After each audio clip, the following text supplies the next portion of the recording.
القبض على متورطين في النصب على خليجيين وابتزازهم في مبالغ بالملايين. كشفت مصادر خاصة لموقع أخبارنا المغربية أن مصالح الدرك الملكي ببيوكرا إقليم شتاوكة أيت بها قامت بتوقيف شخصين يشتبه في تورطهما في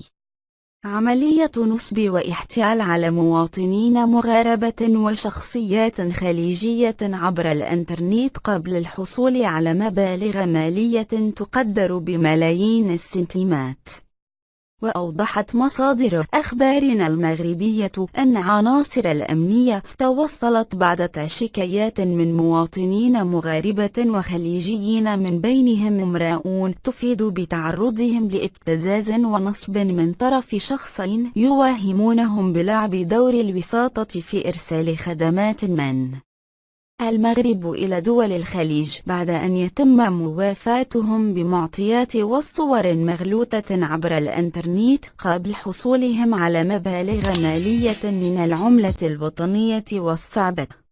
وعلى إثر هذه المعطيات التي تضمنتها الشكايات، باشرت مصالح الدرك الملكي بمدينة بيوكرا وبتنسيق مع المصلحة الولائية الجهوية للشرطة القضائية بالرباط تحرياتها وأبحاثها التي مكنت من تحديد هوية المشتبه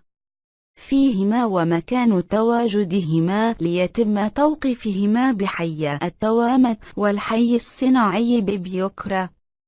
وأسفرت عملية توقيفهم على حجز عيد حاسيب وهواتف نقالة كان الموقوفين يستعملانها في الإطاحة بضحاياهم والنصب عليهم في مبالغ مالية وصلت ل 20 مليون سنة.